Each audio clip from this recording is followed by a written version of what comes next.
Okay, y'all, so to talk about stress, stress affects everybody and anybody. If you say you don't have stress in your life, you are lying, and I want to know how you're doing it because you and I need to chat.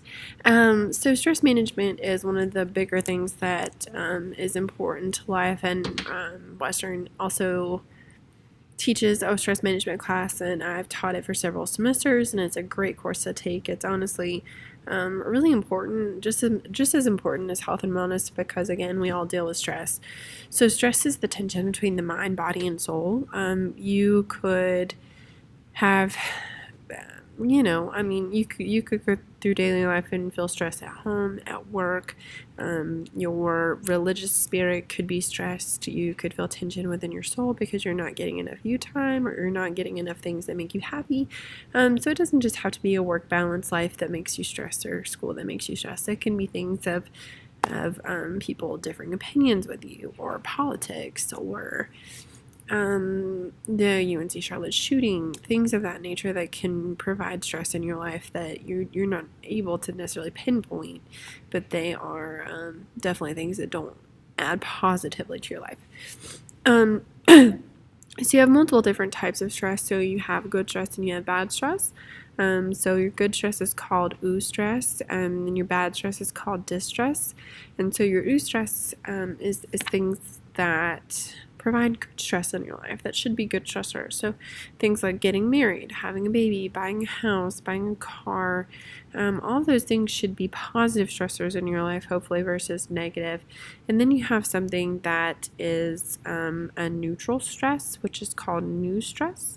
And that neutral stress is something like the shooting in UNC Charlotte, a tsunami, or a hurricane somewhere else that doesn't affect us necessarily. It doesn't affect you individually, but it does create stress. So, I mean, the shooting at UNC Charlotte definitely creates stress within society. It creates stress within us. So that's something that's new stress. That's not necessarily impacting our lives wholeheartedly right now, but is something that does impact and create stress overall. Then you have distress, which is the bad stress. So things like a sick parent, or relationship problems, or children problems, things of that nature that are bad stress that kind of create longevity. So you can also have chronic stress, which is the stress that sends us to the doctor's office. It's the stress that initiates things like chronic disease, anxiety, depression. All of those things are impacted by chronic stress. So you really want to learn how to manage your stress early on in life versus later in life. But anytime you can manage your stress, you're going to do your body a whole lot of good, because you are in different phases in stress. So you have fight or flight. Fight or flight puts us into our nervous system and our autonomic nervous system, which it enacts different organs to send different stressors to our body. So our eyes dilate, we start to sweat, our heart rate increases, things of that nature to initiate fight or flight. So we're trying to figure out if we're going to save our lives, or if we're running from something, or if it's just a false alarm. If it's a false alarm, great. We hopefully get back to normal, but imagine if we stay at that level. So imagine if you stay in fight mode for long periods of time, what that does to your body.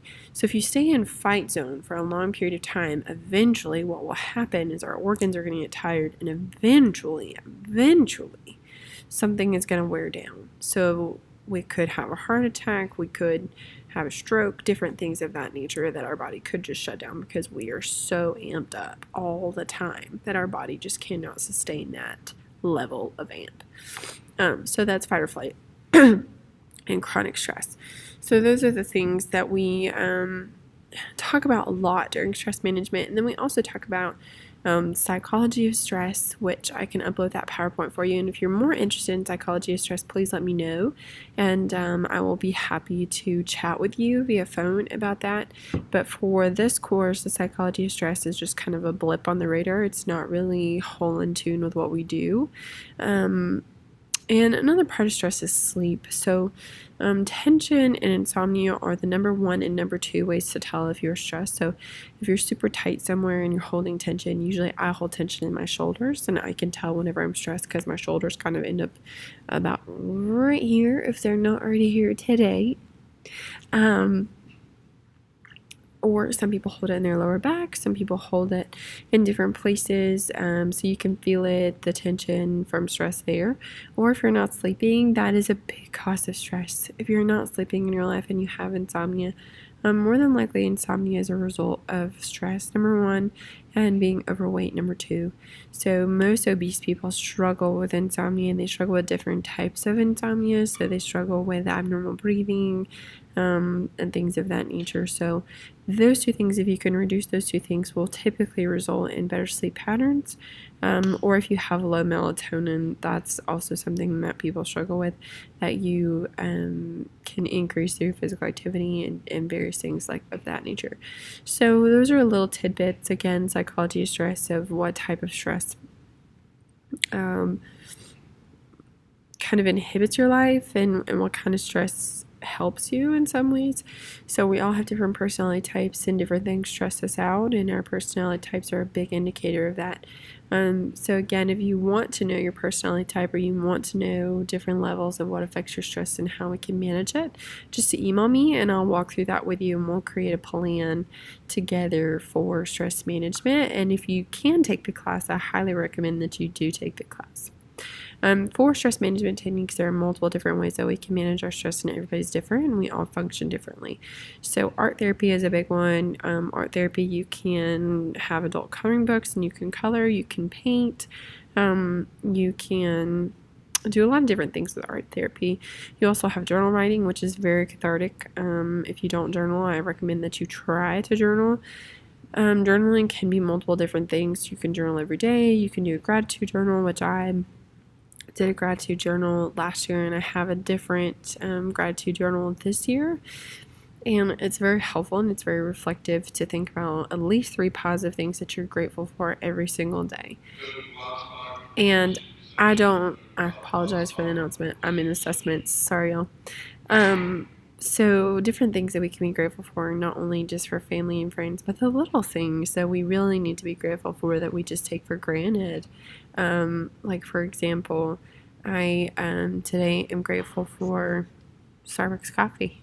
And then other days you're grateful for different things. Maybe some days you're grateful for sunshine. Maybe some days you're grateful for rain. Maybe some days you're grateful for your spouse giving you a hug, writing you a note, your children being sweet, whatever it is. A lot of times people focus on, when you ask them for 3 grateful things, they say the same exact thing. And if you do this in a seminar, you do this in a class, they always say the same thing. Number 1, I'm grateful for my friends and my family. Number 2, I'm grateful for God. And number 3 usually is a little bit different variations. Like, I'm grateful for waking up. Those are usually the 3 things that you find that people are grateful for. And I want you to think, when you do journal writing or you do grateful journals, I want you to think more than that. I want you to think beyond the obvious. I want you to think, in that moment, in that day, what is making you grateful? Could it be waking up? Maybe it's that extra 30 minutes of sleep. Maybe it is, like I said, it can be any tiny little thing, but I want you to think about those if you're doing grateful journals. You could also do a letter. You can write a letter. This is very helpful. If I'm being honest with y'all, this is something that we do in my relationship. So we write letters to each other sometimes. Some things that we're very analytical people. So I am a very communicative and analytical person, and so sometimes the words don't always come out the way that I want them to. And so for me, I will write a letter if something's really bothering me. And that way, through that letter, writing that, usually it's to my spouse or whomever, but it just depends. It can be to a boss, it can be to your children, it can be to whoever. And you write that letter about something maybe you're upset about, you're angry about, but you're not really sure if you should say it out loud, or you're not sure how it'll come out. So write that letter and then read it. And you find a lot of reflection on just reading your own words and thoughts. And what happens for me most of the time is I'll read my letter and I'll say, geez, I have every right to be upset. I have every right to be pissed off. I want to give him this letter, or I want to give her this letter. Or sometimes you read that letter and you're like, dang, I'm way out of line. This is stupid. Why am I upset about this? So it's just good reflection. And if you want to give it to that person, you can totally give it to that person. But most of the time, what they recommend that you do is you rip up that letter, and it's cathartic for you to get it out of your system without causing any detriment to your relationships. You can also write a letter to someone you're missing that is no longer with you or no longer around, and you can throw that letter away, and it's a cathartic process for that. So that's journal therapy, journal writing. You also have aromatherapy. Different aromas create hormones, neurotransmitters to connect that increase dopamine levels.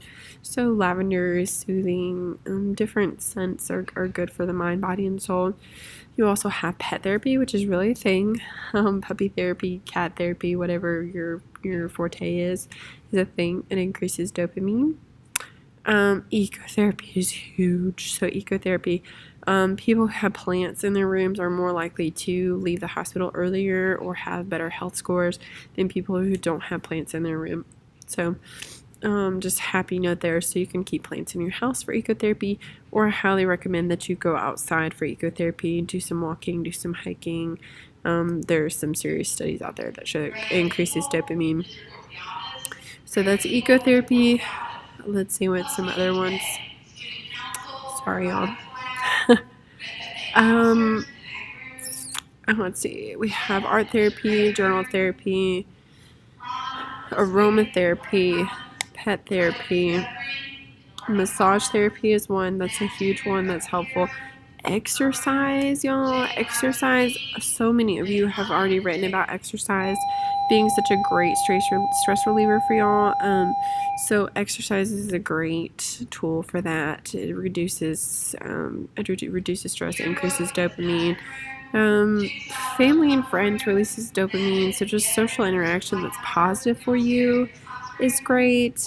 So those are a lot of good tools that you can keep in your toolbox. Let's see, cognitive restructuring. So thinking of 3 positive things when you think of 1 negative thing. So trying to reframe the way that you think about things. You can also do, those are the main ones that I really kind of want you to think about. And if you have any other strategies or you want more about stress management, please shoot me an email and I will be happy to further assist you in whatever it is that you want to talk about or whatever it is that you need.